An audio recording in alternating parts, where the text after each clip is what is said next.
Bienvenidos una vez más al canal de Planeta Financiero. Mi nombre es Kaiser Pravia. El día de hoy, domingo, vamos a continuar con las entrevistas.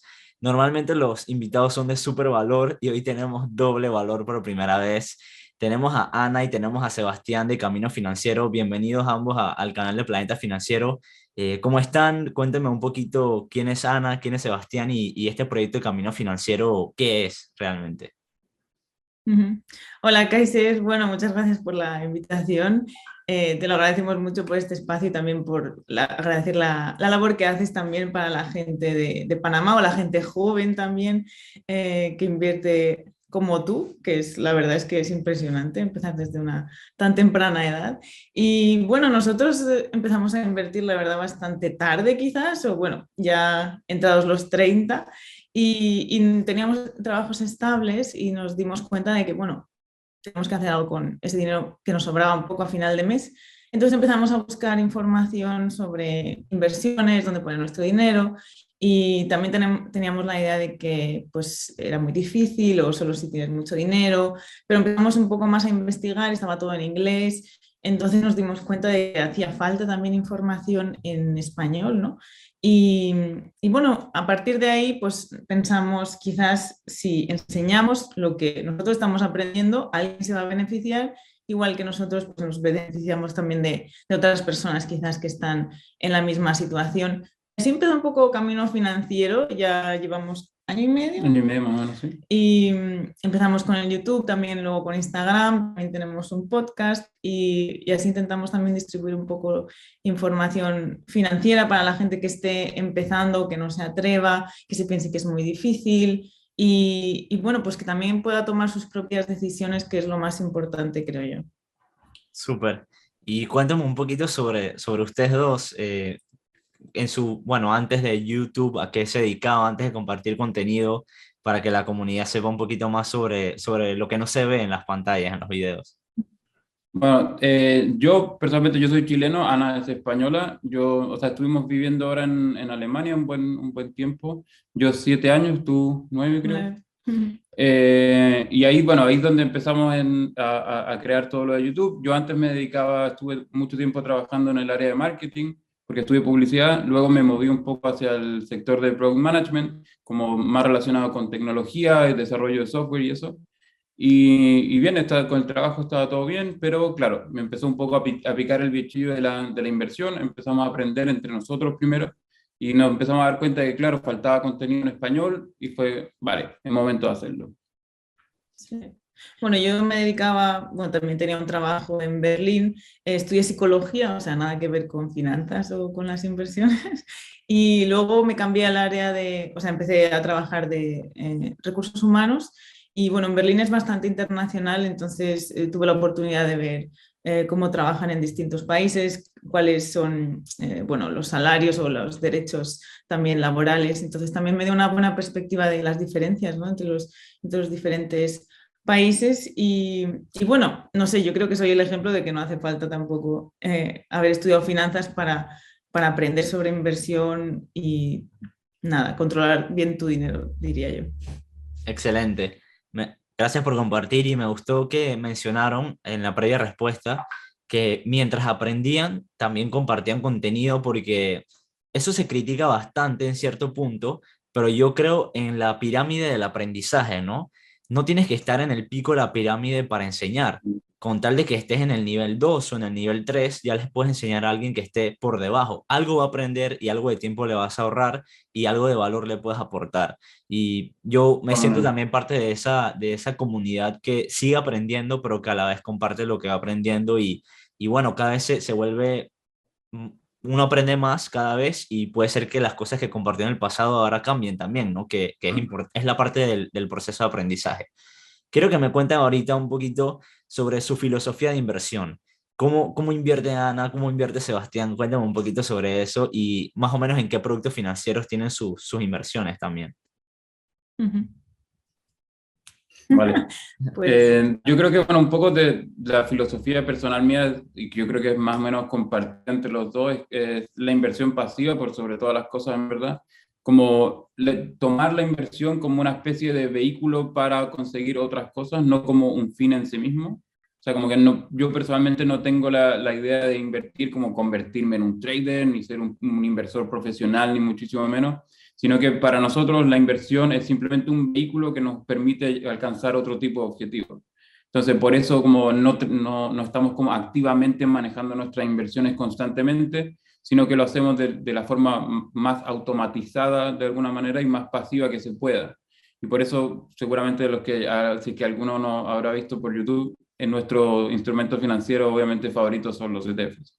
Claro, ahorita vamos a hablar un poquito sobre eso y créeme que varios de los que están viendo esta entrevista ya los conocen porque en las estadísticas de mi canal, en los Related Channels salen ustedes, así que eso es buenísimo que la comunidad se empape, ¿no? en nuestro contenido. Y bueno, tengo una pregunta interesante y es, ¿qué desventaja ustedes creen que tiene su estrategia de inversión?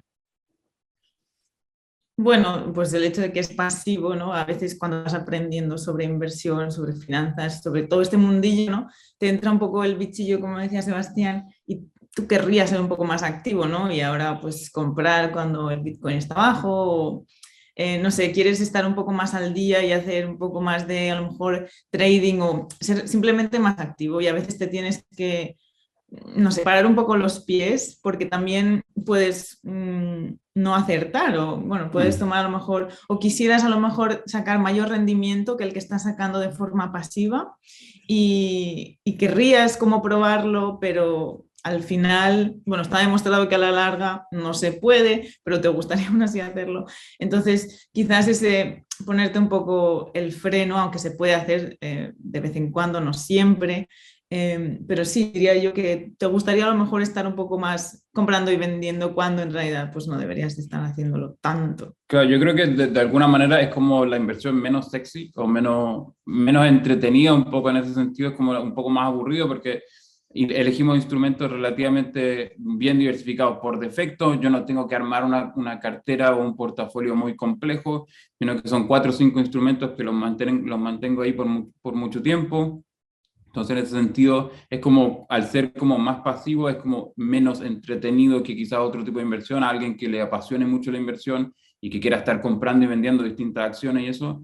En general, nuestra filosofía de inversión es un poco más por el otro lado, como la inversión un poco más aburrida en ese sentido. Sí, yo me doy cuenta también bueno, en nuestra comunidad, también en Telegram, que la gente es muy activa, está muy al día, pero bueno, quizás también es una válvula de escape por el no estar ahí comprando y vendiendo y simplemente hablar con otros sobre lo que está pasando, por ejemplo, o nosotros hablamos también entre nosotros o con la comunidad sobre lo que está pasando, también lo compartimos en Instagram. Entonces, quizás también es una válvula para no nosotros activamente estar ahí toqueteando cosas de las inversiones. Súper, yo me identifico bastante, a veces vemos conocidos, creadores de contenido o personas que nos siguen que tomaron buenas oportunidades con buenos rendimientos al corto plazo y nosotros que vemos un poquito más pasiva la inversión, que dejamos el dinero ahí, dejamos que haga su trabajo, decimos y nos pasa por la cabeza, uff, pero hay muchas oportunidades también allá afuera que poder aprovechar, que quizá me estoy perdiendo, pero al final como comentó Ana, a largo plazo está demostrado que no es del todo sostenible y ya sé que esto puede ser un debate grande en los comentarios, lo podríamos conversar en otro momento, pero hay de todo, ¿no? Y creo que eso es parte también de la psicología de inversión, de no caer en esas tentaciones, porque también puedes cometer muchos errores saliéndose de la estrategia que uno más tiene convencimiento o que más se ha preparado para ejecutar. Así que bueno, otra desventaja que les quiero añadir, o no sé si ustedes lo ven como desventaja, es nosotros realmente no tenemos flujo de efectivo. Nosotros invertimos, esperamos crecer el patrimonio a largo plazo, pero realmente en el medio, en el corto plazo, no vemos nada, no vemos el flujo de efectivo. Y creo que el humano necesita el flujo tarde o temprano, pero bueno, ya para eso yo personalmente apunto a mudarme a una estrategia dividendera ya cuando tenga un patrimonio acumulado importante, ¿no? Entonces quería añadirles eso.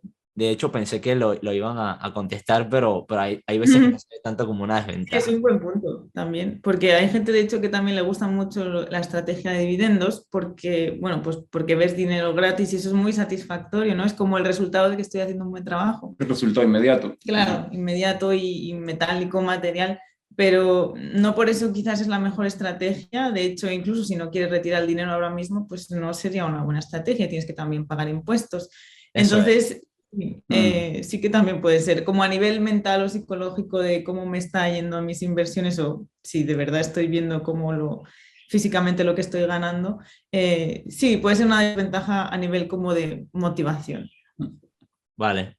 Sí, sí, es un punto interesante. Y yo hace 4 años que empecé a invertir en bolsa, eh, ya un poquito más educado, un par de libros encima, pensé por muchos días cuál iba a ser mi estrategia para largo plazo, si invertir en compañías grandes, si invertir solamente por dividendos, si iba a ser medio plazo. Y bueno, tomé la decisión y el tema que tocaste, que es el de los impuestos, fue uno de los principales influyentes con el tema de los dividendos y que es una de las ovejas negras de esa estrategia, ¿no? Pero bueno, Mm. hablando de años, ¿cuánto tiempo llevan Ana y Sebastián invirtiendo en bolsa? Pues alrededor, bueno, yo personalmente estuve como más tiempo, unos 2 años antes de empezar a invertir mirando y sin hacer nada, que es un grave error, pero efectivamente haciendo algo unos 3 años. Sí, yo creo que para mí también desde en bolsa unos 3 años. Antes tenía inversiones en otro tipo de instrumentos, pero en bolsa yo creo que alrededor de unos 3 años. Vale, sería tipo 2018 más o menos. Por ahí, Ujú. sí, Ok, 2018, 2019, por ahí, sí, sí. vale. En estos años, en estos últimos 3 años ha pasado de todo. Ha pasado Ya. 2020, la recuperación súper rápida. Sí, empezaron en final del 2018, también hubo el tema de la volatilidad gracias a la guerra comercial. Entonces quería preguntarles, en estos 3 años que ha pasado de todo, nos ha dado muchas lecciones. ¿Cuál es el mayor aprendizaje que ha tenido Ana y Sebastián invirtiendo en bolsa? Yo creo que para mí el mayor aprendizaje, uno, es mantener la calma, intentar mantener la calma frente a todas las situaciones, como porque uno a la hora de plantearse el portafolio o la estrategia de inversión que uno quiere tomar, es importante que esté bien alineado un poco con las sensaciones que yo tengo o que me produce el mercado. Entonces, en ese sentido, como poder mantener instrumentos financieros que me permitan mantener la calma durante estos periodos, porque, como tú has dicho, hemos pasado un poco de situaciones de todo tipo. Entonces, en ese sentido, mantener la calma en momentos cuando el mercado se está viniendo abajo, yo creo que eso ha sido uno de los aprendizajes más grandes, probablemente. Ujú. Para Ok. mí el aprendizaje más grande es que debería de haber empezado antes por eso admiro tanto bueno, que tú estés empezando, que hayas empezado hace 4 años, incluso siendo tan joven, me parece increíble y es algo que también ahora intento transmitir bueno, a amigos, a gente también más joven, a familiares que también son o adolescentes o...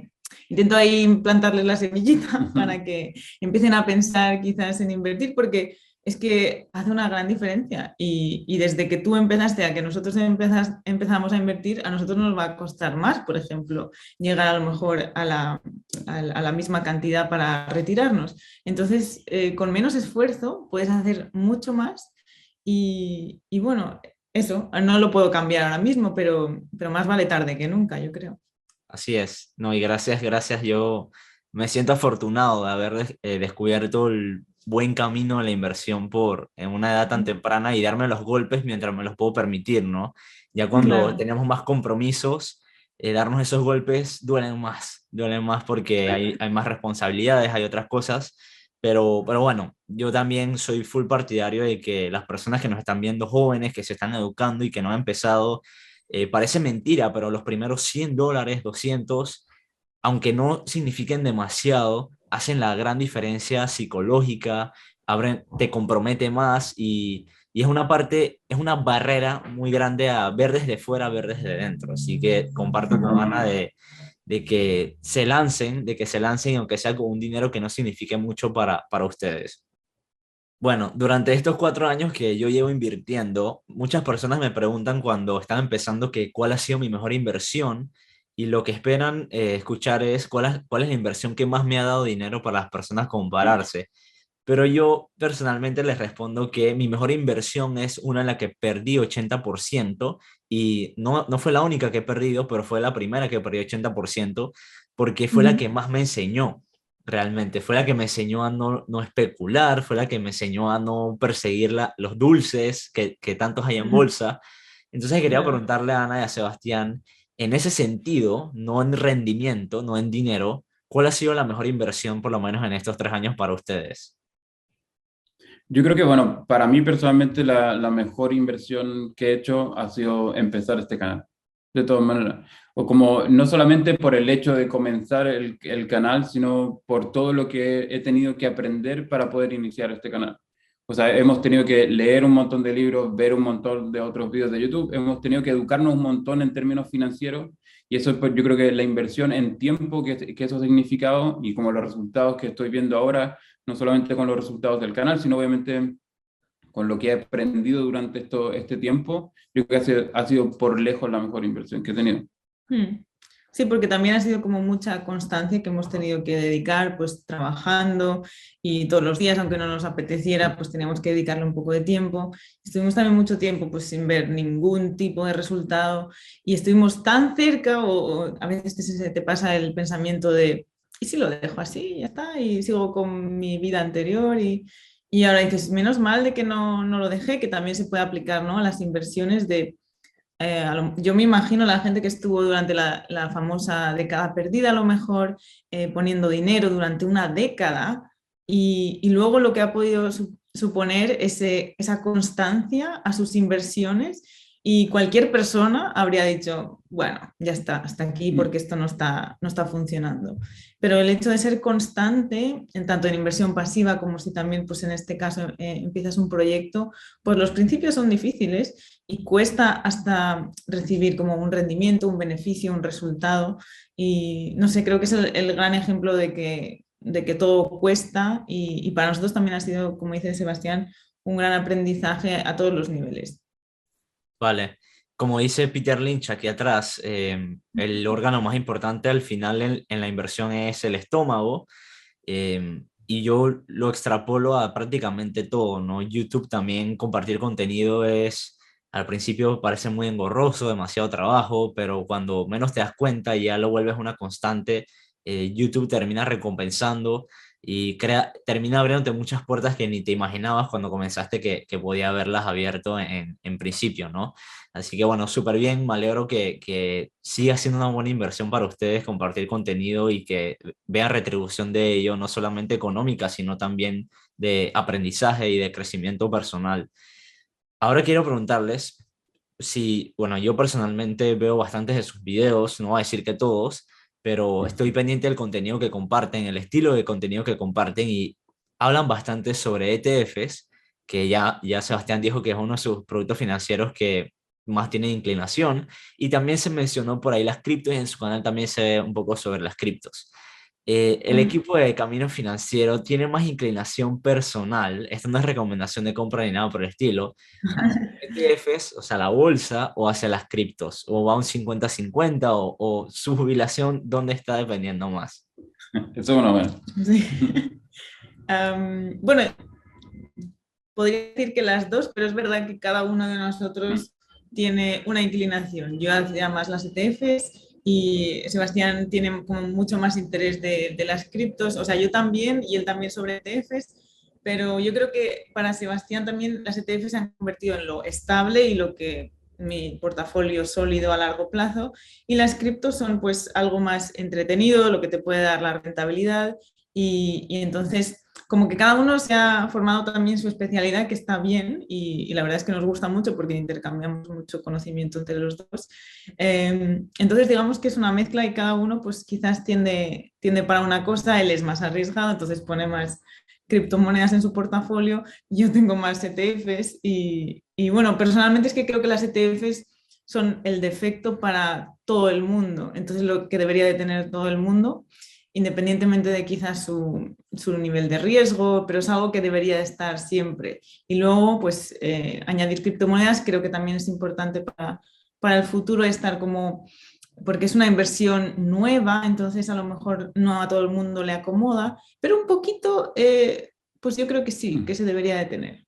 Sí, yo creo que para mí personalmente el tema de los ETFs o la inversión en bolsa en general, aunque suene un poco quizás extraño el tema de la inversión en bolsa, pero se ha convertido como en la parte más conservadora, entre comillas, de mi portafolio, y trato de mantener esa como inversión segura que va sí o sí todos los meses, y ahí voy a poner mi dinero. Y ahí donde, como respondiendo un poco a tu pregunta, ¿está el dinero de mi jubilación? Está claramente ahí, no está en criptomonedas, pero obviamente tengo otra sección donde está otra parte de mi portafolio donde van a estar alocadas ahí las criptomonedas porque son como un activo más riesgoso, pero que personalmente me vuela la cabeza un poco el mundo de las criptomonedas. Me parece increíblemente interesante la tecnología que hay detrás, cómo funciona todo este ecosistema. Entonces, en ese sentido, para mí es como otro instrumento financiero, obviamente muchísimo más riesgoso, y por eso tengo como una porción más pequeña de mi portafolio asignada ahí, pero es como la parte un poco más arriesgada. Vale, claro, entiendo, entiendo. Yo creo que tiene mucho sentido y concuerdo que es impresionante los problemas que está resolviendo la tecnología blockchain, que creo que es la base, pero al final, como inversión, sigue siendo algo que genera más incertidumbre, ¿no? Que otro tipo de productos. Y tengo una consulta muy puntual. ¿Alguno de ustedes dos en sus portafolios tiene acciones individuales o solamente tienen ETFs? No tiene que Bueno, mencionar las acciones, solamente o sí o no. sí, yo tengo acciones individuales aún, Sebastián. Sí, yo también. Pero claro, ahora como se ha cambiado un poco, digamos es que las criptomonedas han evolucionado bastante en los últimos 2 años y claro, también ha cambiado un poco nuestra perspectiva al respecto, porque antes también nos generaba un poco más de, no sé, de decir esto, de cuestionarlo, de si esto sería una buena inversión también para el público general, para la gente que recién empieza. Pero ahora pues, la adopción es muchísimo mayor, grandes empresas están también invirtiendo en Bitcoin y en otras criptomonedas, entonces ya le da mucha más validez y ya es otro cambio de perspectiva porque están cambiando mucho las cosas. Entonces, digamos que ahora el papel que estaba antes cumpliendo una empresa individual en cuanto al rendimiento en tu portafolio, ahora está un poco sustituyéndose por las criptomonedas. O sea, antes teníamos quizás ETFs y acciones individuales y ahora estamos como cambiándolo un poco en el tema de que tenemos ETFs, alguna acción individual, pero no muchas, y varias criptomonedas que tienen ese papel, ¿no? Porque, o sea, con las acciones individuales yo personalmente tenía en mi portafolio para reforzar o porque creo que esta empresa le va a ir mucho mejor que a lo mejor este ETF. Y entonces, pues apuestas, digamos, por esta empresa, aunque no es apostar, pero bueno. Claro. Y ahora lo haces con las criptomonedas. Entonces, en ese sentido, está como cambiando un poco, al menos nuestro foco de cómo invertir en cuanto a las criptomonedas. Claro, que yo creo que fundamentalmente, igual cada instrumento que uno elige invertir cumple un papel determinado dentro de mi portafolio. Más allá de, y me gusta tal empresa, me gusta tal sector, cada instrumento en el cual yo elijo invertir cumple un cierto papel. Hay algunos que son un rendimiento más estable, hay otros instrumentos que van a ser más defensivos. Y por ejemplo, en nuestro caso, el tema de las acciones individuales iba más por el punto de quiero entregarle un poco más o inyectarle un poco más de crecimiento a mi portafolio. Entonces, intentando invertir en empresas que puedan obtener un resultado mejor que la media del mercado. Entonces, ahora ese papel lo estamos tratando como de reemplazar un poquito por criptomonedas en lugar de solamente invertir en acciones individuales. Ok, sí, comprendo el objetivo. Y al final se basa de eso, el objetivo que ese porcentaje de tu dinero tenga para ti. Porque para otra Claro. persona quizás se va 100% a cripto o 100% a acciones individuales, buscando modelar algún modelo, valga la redundancia, pero los objetivos de todos son muy diferentes, ¿no? No encajamos igual, aunque yo tenga 50% de mi portafolio en acciones individuales, no quiere decir que a ustedes eso le va a satisfacer sus objetivos personales, ¿no? Creo que es un mensaje que tenemos que dejar bastante claro de que si uno invierte por aquí y el otro invierte por acá, no necesariamente va a tener sinergia con lo que las personas que nos están escuchando en este momento están buscando. Y bueno, manteniéndonos con las acciones individuales o con bolsa como tal, ETFs, si tuviera que obligarlos, en el caso de los ETFs, si tuviera que obligarlos a escoger una sola métrica para comprar un ETF, ¿cuál sería? Puede ser cualitativa o cuantitativa. Por ejemplo, eh, la última persona que entrevisté hablaba sobre el retorno de inversión que tiene una empresa. en un ETF puede ser tipo el concepto, que tenga crecimiento o algo por el estilo. Si les obligaría a escoger una métrica, que yo sé que no es fácil, ¿cuál sería?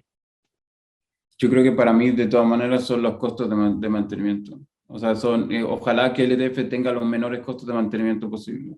Porque al final, o sea, yo creo que son parte o algunas de las cosas que uno no tiene en el cálculo final, como decir, vale, me va a dar un rendimiento de un 8% más o menos, o es el rendimiento que ha dado históricamente. Y en general a la gente se le escapa que hay que pagar costos de mantenimiento por los ETF y que eso te va a ir comiendo rendimiento año tras año y un rendimiento un poco fantasma que te va comiendo. Y yo creo que es súper, súper importante que se fije la gente a la hora de invertir en ETFs cuál es el costo que voy a tener que pagar por esto y considerarlo a la hora de pensar o antes de realizar la inversión. Y yo creo que para mí esa es una de las métricas más importantes en ese instrumento, por lo menos.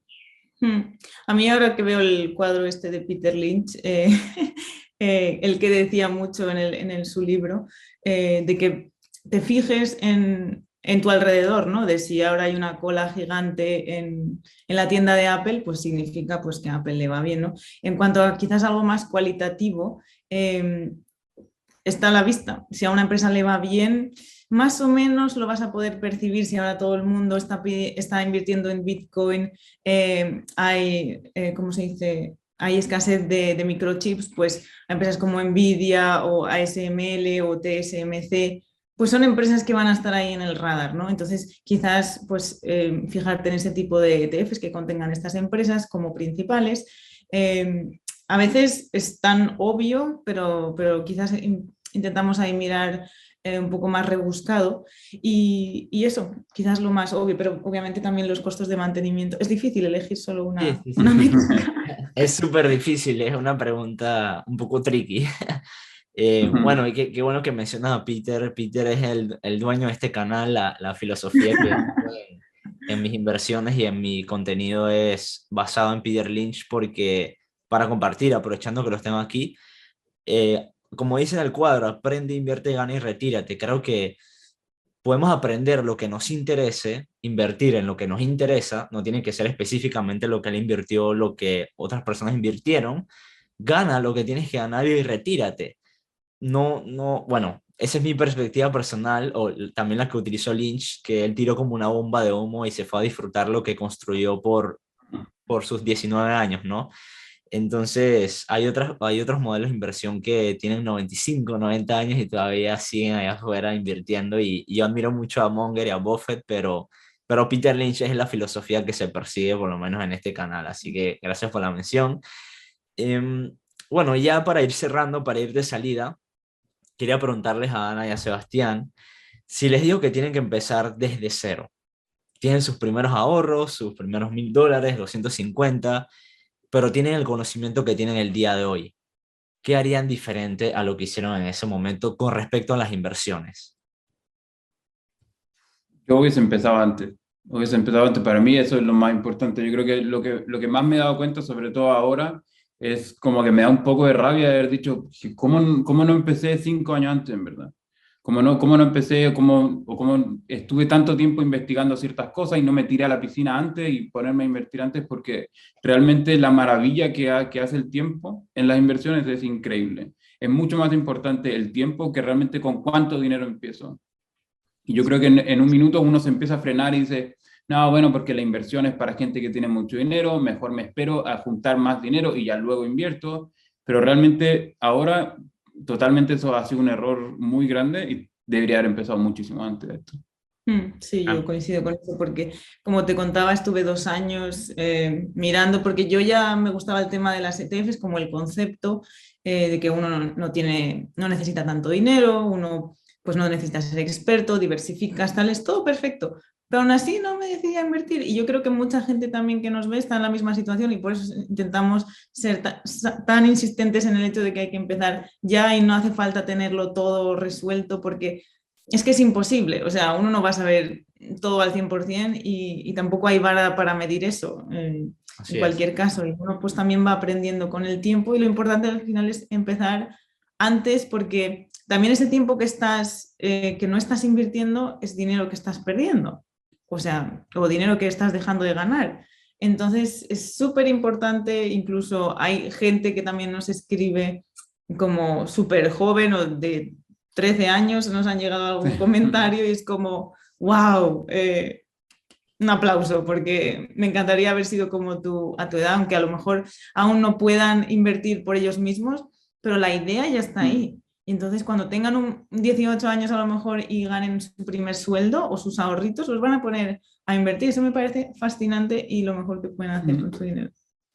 Excelente consejo, no pudo haber quedado más claro y aparte se mencionó muchas veces en la entrevista, ¿no? Que el hecho de comenzar, saltar esa barrera, y voy a contar una pequeña anécdota súper corta. Justamente estaba hablando con mi madre antes de hacer esta entrevista, yo sé que ella va a escuchar esto, así que se va a reír mucho, y me preguntaba sobre Facebook. Ella sabe que yo tengo las acciones de Facebook en mi cartera y esto es un disclaimer, no hay que salir a comprarlas. Y me decía, ¿qué pasó? Te fuiste a cero, pero es porque se vio en las noticias de que cayó un montón, etcétera. Entonces yo le decía, mamá, la verdad es que para que yo pierda todo de mi inversión en Facebook, realmente la compañía tiene que salir de bolsa o quebrar como tal. Estamos muy lejos de eso. Entonces creo que es un miedo que existe antes de invertir, de perderlo todo, pero si aplicas lo que dijiste de Peter Lynch, si las tiendas de Apple tienen filas hasta afuera, las acciones cotizan en bolsa, mañana no va a quebrar. Que hagas un mal rendimiento es un riesgo, claro, pero no es que vayas a realmente perderlo todo en poco tiempo, al menos que, bueno, vayas apalancado o algo por el estilo, pero normalmente si vas por ese camino simple, las probabilidades de perder todo como tal son menores de lo que las personas piensan. Entonces quería compartir esa anécdota porque es una barrera muy grande antes de comenzar a invertir, pensar voy a perder todo lo que estoy poniendo, lo cual es bastante difícil. Entonces, Tampoco has bueno, vendido para exacto, materializar. exacto. Si confías a largo plazo, como la compañía, por más que caiga 20, 30, 50%, hay muchas, eso es parte de la inversión, la volatilidad, y va a ser también con las criptos, va a ser con los ETFs, va a ser con todos los productos financieros de renta variable, porque así son las cosas. Sí, sí. De hecho, otra anécdota es que mi madre también es igual. Ella está empezando a invertir, ha empezado tarde, pero más vale tarde que nunca. Y tiene un plan recurrente para invertir automáticamente. Pues lo mira todos los días y ahora obviamente estaba bastante en rojo. Pues todos los días me pregunta, ¿esto qué pasa aquí? Y yo, nada, mamá, ahora vas a comprar más acciones, tienes para más acciones porque está más barata. Vale, al día siguiente la misma pregunta. Entonces es difícil cambiar un poco el chip, ¿no? Y porque estén en rojo, incluso hay que verlo de la parte positiva, de que puedes comprar más barato, luego vas a tener más acciones, son rebajas al final. Entonces Sí, es difícil cambiar un poco la mentalidad, es un pero proceso. estos momentos de crisis son buenos. Es un proceso y no lo puedes vivir si no tienes el dinero tuyo dentro. Si lo ves desde afuera parece muy tonto. Exacto. Sí. Y bueno, ese es el consejo que creo que las personas ya se llevan de aquí, las que no han empezado a invertir, que se vayan abriendo su cuenta, que vayan colocando ese dinero que no necesitan, por supuesto, y que empiecen a educarse, ¿no? Lo más posible con el canal de Camino Financiero. Y bueno, por supuesto, aquí ya está en el canal de Planeta Financiero. Y bueno, esta entrevista espero que haya aportado bastante valor. Quiero dejar este espacio para que hagan sus promociones, los servicios que ofrecen, sus redes sociales. Siéntase libre de compartir lo que quieran a los oyentes. Ujú. Bueno, pues tenemos nuestro canal de YouTube que publicamos 2, 3 veces por semana, contenido sobre ahorro, inversión, criptomonedas y nuevas fuentes de ingresos. Y también tenemos Instagram, que ahí pues publicamos también cosas a diario, stories y posts en general. Tenemos un podcast también en Spotify, o bueno, se puede escuchar también en Apple Podcast y en muchos sitios. Y ahí hablamos un poco más a nivel personal de lo que nosotros hacemos, sobre lo que a lo mejor cómo enfocamos ciertos temas que hemos hablado un poco más de forma así teórica en el canal de YouTube. Y un blog también en el que a lo mejor las personas pueden, sobre todo en tutoriales, ir un poco más paso a paso y mirárselo, algunas preguntas frecuentes. Y creo que eso es todo, ¿verdad? Sí, Ya está.